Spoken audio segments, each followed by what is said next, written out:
Giant dan juga kedua temannya yang terluka parah saat bertarung dengan Rio sudah sampai di rumahnya.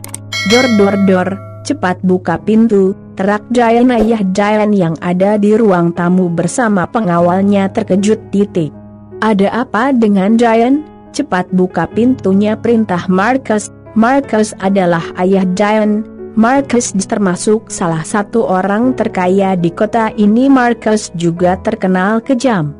Baik tuan, jawab Hendro. Hendro adalah pengawal Marcus yang berilmu tinggi, orangnya kekar dan tinggi besar. Ketenaran Marcus sudah tidak diragukan lagi. Marcus segera berjalan ke depan pintu untuk membukakan pintu. Krek, pintu pun dibuka. Cuan muda, Marcus terkejut melihat Giant dan kawan-kawannya terluka parah. Siapa yang melakukan ini tuan? Tanya Marcus. Giant hanya menahan kesakitan. Melihat ekspresi Giant yang kesakitan, Marcus segera memapah Giant masuk. Cuan Hendro, Giant terluka, ucap Marcus. Hendro yang mendengar anaknya sedang terluka langsung berdiri dan berlari ke depan. Siapa yang berani melakukan ini padamu? Dia Marcus kesal melihat anaknya terluka parah. Giant hanya diam menahan sakit lalu berjalan menuju sofa di ruang tamu. Marcus pun mengikutinya, begitu juga dengan Reno dan Bagas. Ayah, bantu aku membalasnya, Giant berkata. Katakan saja siapa yang melakukan ini padamu, ayah pasti akan membalasnya. Cepat katakan, bentak Hendro. Berapa orang yang sudah memukul kalian? Giant terdiam karena merasa malu jika mengatakan hanya satu orang saja bisa mengalahkan mereka bertiga, apalagi Bagas yang terkenal hebat juga dikalahkannya. Bagas, cepat katakan siapa yang memukulmu dan berapa jumlahnya, dari keluarga mana mereka, bentak Hendro. Bagas yang melihat Hendro ayah dari dia marah besar, merasa takut dan gugup. Anu om, anu apa, herdik Hendro. Hanya satu orang om, apa kalian bertiga dikalahkan oleh satu orang? Hendro ayah Giant terkejut. Hendro mengepalkan tangannya menahan emosi mendengar anaknya dikalahkan oleh satu orang saja. Dari keluarga mana dia berani-beraninya memukul kalian? Ayah, dia bukan siapa-siapa ayah, jawab Giant memelas. Kalau bukan siapa-siapa kenapa kalian kalah? Dia mengganggu pacarku ayah, jawab Giant. Apa? Jawab Hendro yang semakin kesal. Giant yang melihat ayahnya kesal dan yakin akan membantu membalasnya lalu menjawab. Dia orang miskin yang saat ini tinggal di rumah Bapak Yanto ayah. Mendengar nama Yanto, Hendro semakin marah, karena di desa ini hanya Bapak Yanto yang berani menentang semua keinginannya. Ayah, tolong balaskan dendam Giant. Baiklah, ayah akan pastikan besok orang itu mati di tangan ayah. Marcus, cepat cari orang yang sanggup membunuhnya. Cuan Hendro, biarkan saya saja yang membereskannya, jawab Marcus. Iya ayah, biarkan Marcus melakukannya, timpal Giant. Diam kamu, jawab Hendro. Bagas dan Reno hanya diam, mereka tidak berani mengatakan sepatah kata apapun. Jangan kamu Marcus, hal sepele ini biarkan orang lain yang membereskannya. Hendro menoleh, jika kamu yang melakukan semua orang akan tahu siapa pelakunya, jawab Hendro. Baik tuan, Marcus mengiyakan alasan Tuan Hendro karena menurutnya masuk akal. Ketika keadaan keluarga Giant memanas penuh emosi saat ini, Dewi dan Rio sudah sampai di rumahnya. Assalamualaikum ayah, ibu, kata Dewi. Waalaikumsalam, kata kedua orang tuanya. Dewi pun berjalan masuk menuju kedua orang tuanya. Gimana nak Rio? Di luar bagus kan, walaupun desa suasananya adem dan tenang kan, kata Pak Yanto. Iya bagus banget Pak, Rio suka tinggal di sini, jawabnya. Wah, nak Rio mau tinggal di sini selamanya ya, canda Pak Yanto. Semua orang yang ada di ruangan itu tertawa, entah kenapa Dewi yang mendengar ayahnya berkata, Rio akan tinggal di sini selamanya merasa bahagia, walaupun dia menahan tawanya saat teringat kejadian di warung makan tadi. Bu Nani yang melihat wajah Dewi masa malah heran. Ada apa dengan Dewi, batinya? Kamu kenapa Dewi cemberut begitu, tanyanya. Gak ada apa-apa Bu, jawabnya. Kamu jangan bohong Wi, tegas Ibu Nani. Bu, tadi pas kita lagi makan diganggu oleh Jayan. Pak Yanto yang mendengarnya terkejut. Apa Jayan anak Tuan Hendro? Iya ayah, jawab Dewi. Kalian tidak apa-apa kan, timpal Pak Yanto. Kita tidak apa-apa ayah, tapi, kata Dewi. Tapi kenapa Dewi, lanjut Ibu Nani, tidak apa-apa Bu.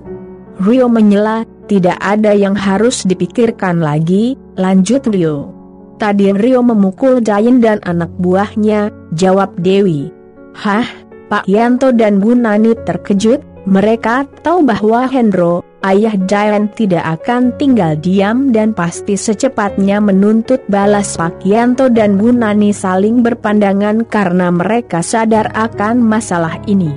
Ya sudah, sesuatu yang sudah terjadi jangan dipikirkan, kata Pak Yanto mencoba menenangkan mereka semua. Rio yang melihat Ibu Nani dan Pak Yanto terkejut, menyadari bahwa masalah yang dia timbulkan bukan masalah kecil.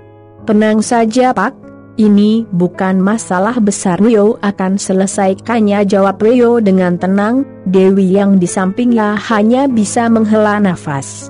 Kamu memang hebat Kak Rio, tapi kamu belum tahu siapa Jayan, batin Dewi. Sejak kapan Dewi memanggil Rio kakak ya? Ya sudah kalian tidur saja, kata Pak Yanto. Pak Yanto berinisiatif menyuruh mereka tidur agar suasana lebih tenang. Rio dan Dewi segera melangkah. Ketika Pak Yanto melihat Dewi sudah masuk ke dalam kamarnya, Pak Yanto buru-buru memanggil Rio. Nak Rio, tunggu sebentar, ada yang mau Bapak omongin. Rio langsung menoleh dan segera kembali menuju Pak Yanto dan Ibu Nani. Silahkan duduk Nak Rio, ucap Pak Yanto. Baik Pak. Rio pun duduk dengan tenang tanpa ekspresi apapun, walaupun Rio tahu sebenarnya Pak Yanto saat ini khawatir. Nak Rio, Om hanya ingin memberitahumu bahwa Jayan itu anak dari salah satu orang terkaya di desa ini. Ayahnya Jayan orang yang licik.